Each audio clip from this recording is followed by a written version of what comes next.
Hello everyone, so here are my revised teams on GARP'S Challenge Worst Generation, and a common idea I wanted to keep with all, I guess, 6 of these teams. The in team has 2 different teams. They still both use Halloween Law on both of them. The idea is to avoid getting inflicted with normal attacks only and essentially abusing a unit that can deal a lot of direct damage. So the way you can avoid normal attacks only on this GARP challenge is on the next stage. Stage 4 is where you'll encounter your rogue, and he'll normally apply a damage limiter, so you can only deal limited amount of damage to him, and even specials can't really bypass that. Only specific debuffs such as burn and poison will be able to get around this damage limiter, or any preemptive ways to damage before he puts up the limiter or before your turn starts. So some ways you can do that are with certain captain abilities or certain buffs on your crew. Now, and the way we get around it is, of course, versus Ace here using his burn.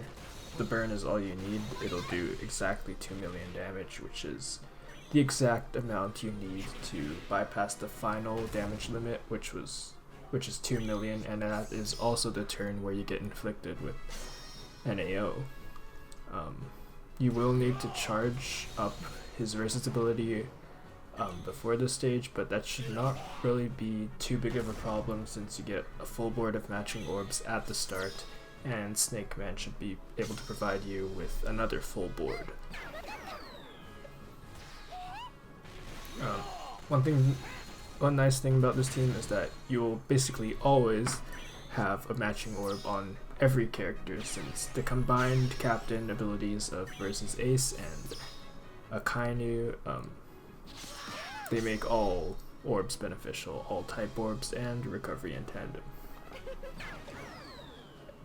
Oh, speaking of tandem, I just got reminded me of the fact that there's gonna be a super tandem, which is just replacing the old tandem.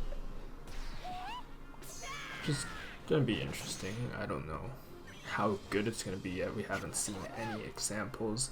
I'm expecting the video tomorrow, the producer video. That will probably give us a little preview.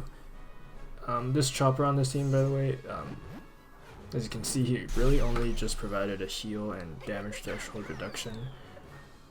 You could probably either run a damage threshold reducer or a healer with a damage threshold reducer support, since that was only 2 turns. Or you could just avoid the healing concept entirely and just tap a few more times on the final stage.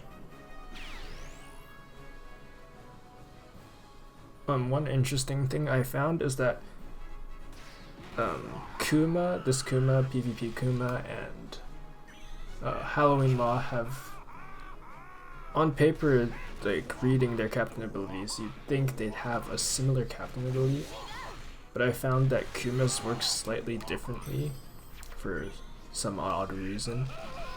Kuma will, well, you'll see it when it happens, but if your Kuma is your crewmate and he gets swapped to the captain, for some reason he deals the damage equal to your missing HP as if you took that damage. So it might have been better to not heal here by swapping Vivi Rebecca and doing the pinch heal, because that would mean you have more missing HP, meaning you would be able to deal more damage with Kuma's captain ability.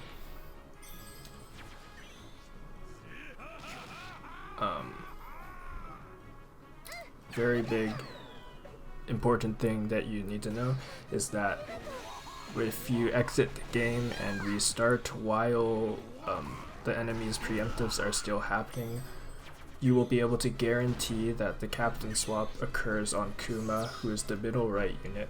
If you restart the game, it is always going to be the middle right unit. I believe you can't restart after the preemptives are finished, so you will have to do it during the animations. Which shouldn't be too difficult because these animations take way too long. Kuma also resists blow away, which it actually does matter here because blowing away units reduces your crew's max HP. See what happened just there? Halloween Law, I tried it with him and he does not work the same way. And their captain abilities essentially read the same from what I remember, so I can't see the discrepancy, but maybe someone else can.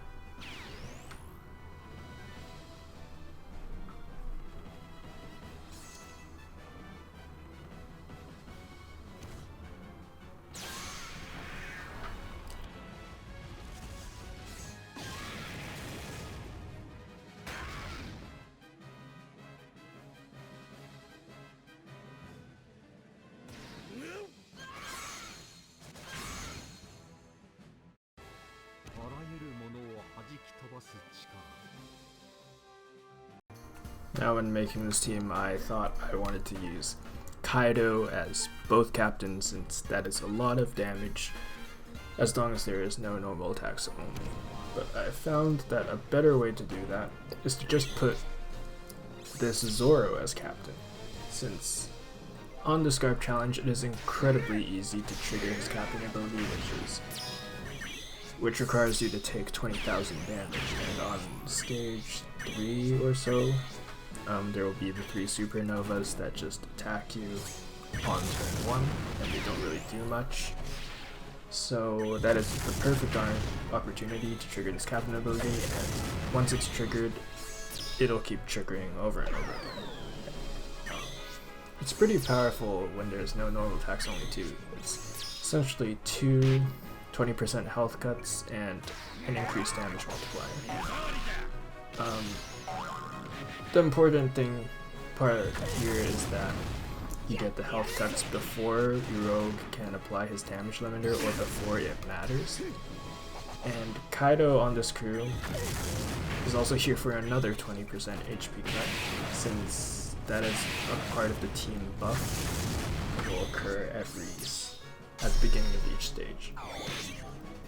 As you can see here, Uroge's HP got cut in half before he could do anything, and this will happen to all enemies, unless they have a barrier.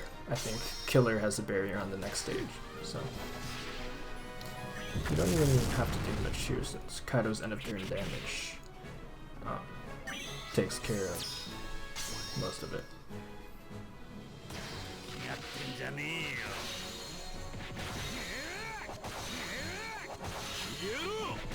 Kid should be able to be replaced by any attack booster. We are using V2 Dofi on this team to abuse the fact that there is no normal attacks only. It's quite an iconic Dex character, I'd say, that is known for dealing large amounts of damage from a special.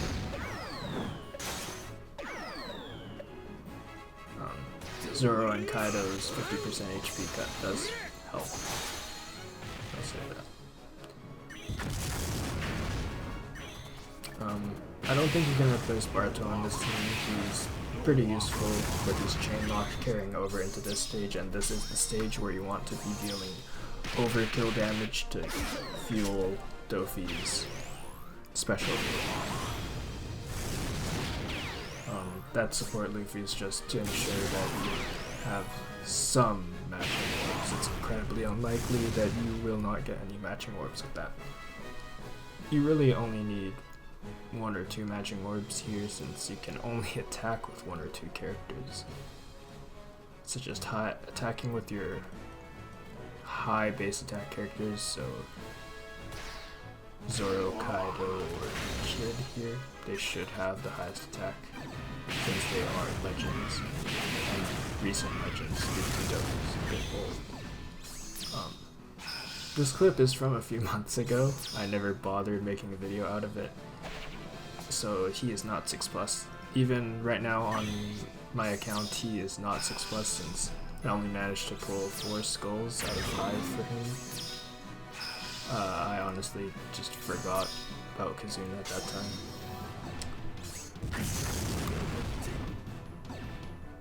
Yeah, he's able to should be around 13 million. This whole special edition. 13.4.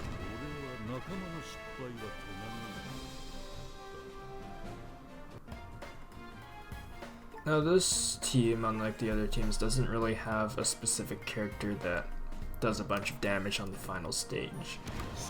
Instead, you kinda just use the units that are good and quick, such as Sugar, kind of. Really not much to say about this team except V1, Germa, 5-star Niji is on this team, which is honestly not that bad of a unit. An attack booster that boosts everyone, it's not just a specific color or class, but it does have the requirement that your captain is a powerhouse, I believe, or that might just be the lock slots requirement.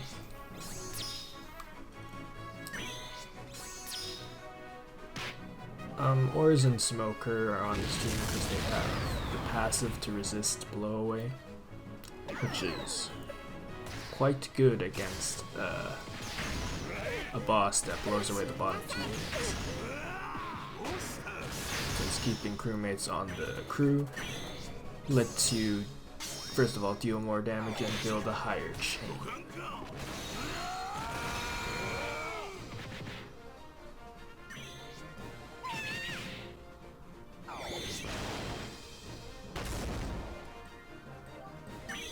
Pretty boring team, and I looked at the recent Quick Legends that have released, and I really couldn't find any more interesting legend that could deal damage other than normal attacks. Like, there is Queen, but his captain ability seems like a hassle, and it's also limited to 2 times per run, so it's not that ideal in a GARP challenge. There is also Karen and Wanda, but they deal so little end of turn damage, 100,000. It is fixed that that rarely matters since usually the broken end of turn damage captains already deal so much damage that it's more than enough to bypass the defense. And honestly, why would you ever want to use end of turn damage on? It's the end of turn damage on Karen and Wanda, it's just so niche. I guess it's mostly just around resilience and high defense enemies, though their special already reduces their defense to 0. Yeah.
I was looking through the Psi units in my box and on the database, of course, but Psi really does not have any cheese units, so this run is the longest run out of all these teams. Mainly because it is so damn slow to run. Which category is this? V2 category, I think. Because he is just a very old legend nowadays, and back then you actually had to stall to charge your specials. Like, if you look at categories numbers, he is a 30 times damage dealer, while Kuma is 50 times, so Kuma has to stall much less. Kuma also, I guess that doesn't,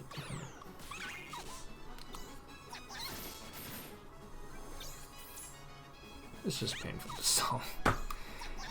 Kuma didn't have much of a problem because of his captain ability, where he just blasted the enemies for like millions of damage for no real reason. Katakuri just has healing in his captain, and it only happens at the end of each stage. So it's not too useful when you're trying to stall on a specific stage. You have to end that stage to get the healing. So I opted to use Shirahoshi here, who provides a lot of healing each turn. Yuffie Sanji also could heal you up a bit faster if you ever needed it. Yeah, I don't recommend running this team if you're looking for a speedy clear, but it's kind of fun getting to use an old unit. I know that there's gonna be that new level expansion mechanic coming soon. We're getting that producer video tomorrow, as I mentioned earlier, but yeah, we'll probably get a few sneak peeks into it. So far, we know that some units will be getting captain ability upgrades. My only concern is that like this further makes team building more box dependent, since each person is now gonna have to be like, oh, do I have this unit that is level expanded by 10 dupes or whatever? I don't know what the terms are gonna be yet, but yeah, that's gonna be a whole nother hassle. I'm gonna have to probably mention in my videos, oh, this unit has level 4 level expansion or whatever. But I do think it's nice to have some older units to play. We will have to see though, since Limit Break expansion did flop a little in making older units see play. It just turned into a system where newer units get slightly better stats, but they release with poorer stats and like really long cooldowns, and they really want you to expand those newer legends just to get one turn of extra cooldown and some extra stats that you probably would have gotten anyways if the system did not exist.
I think I have finally found a way to use Reiju Poison, because is it actually called Reiju Poison? I don't remember.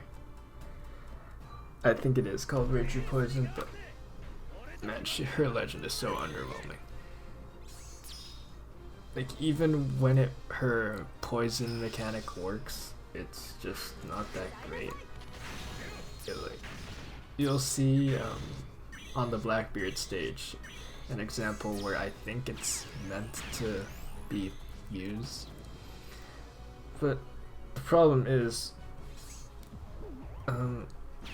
if you wanted to use poison normally, like here, you would have killed all the mobs in one turn, but instead it gets converted into an HP cut, so they actually only take 1 damage instead of the usual few thousand, which would have instantly taken care of these high defense mobs since they only have, what, 6 HP?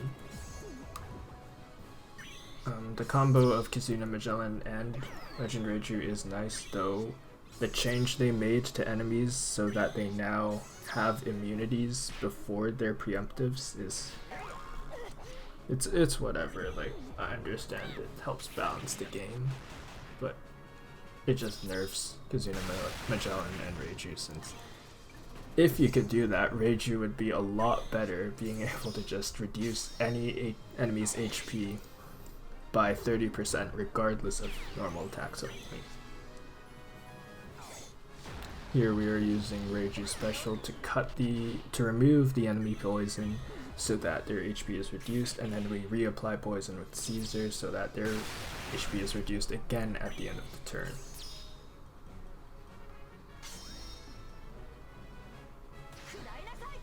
It doesn't really matter what you do here, since Halloween Law's captain ability should fulfill the damage limit.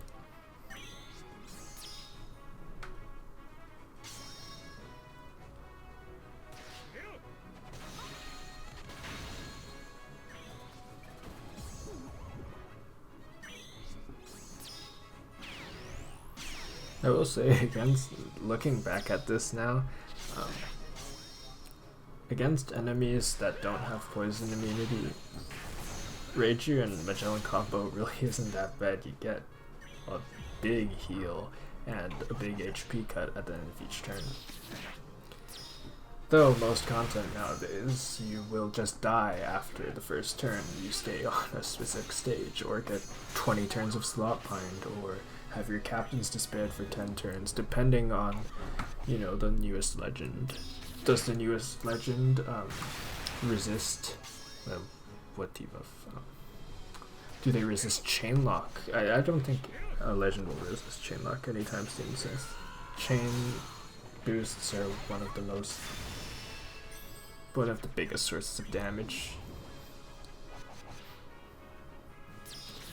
So what if they resist, I don't know, 10 turns of recovery downs for some reason, and you need recovery because the final boss will clear all your buffs if you use any damage reduction, and they will deal a death hit of like 60k or whatever. It's like, oh no, you stalled 1 turn on stage 3, get inflicted with 50 turns of no healing or recovery down. Thanks. Wow. Or get your specials rewound by 6 turns. It's just annoying at that point.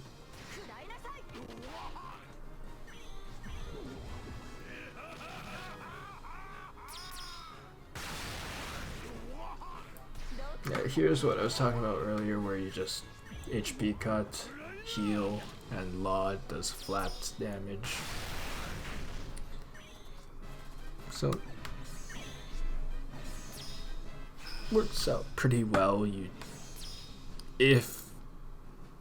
When the scenario's perfect like that, Reiju and Law combination isn't too bad.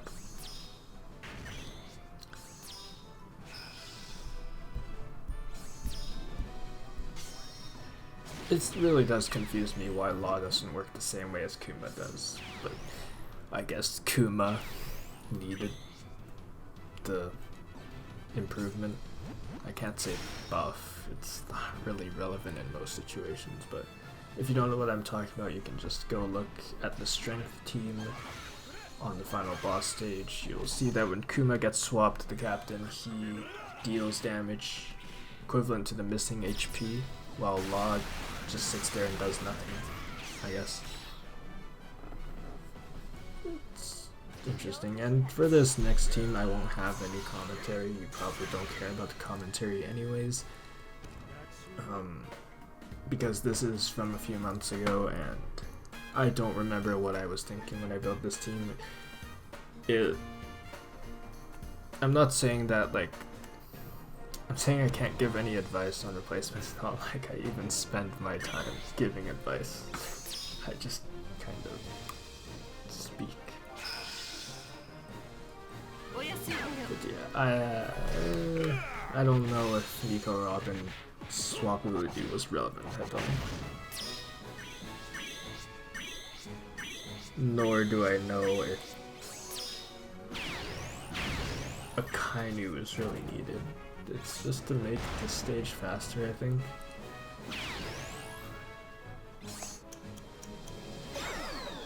I don't know if expansion on any of these characters is required either. Goodbye.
つまらん男に用はない。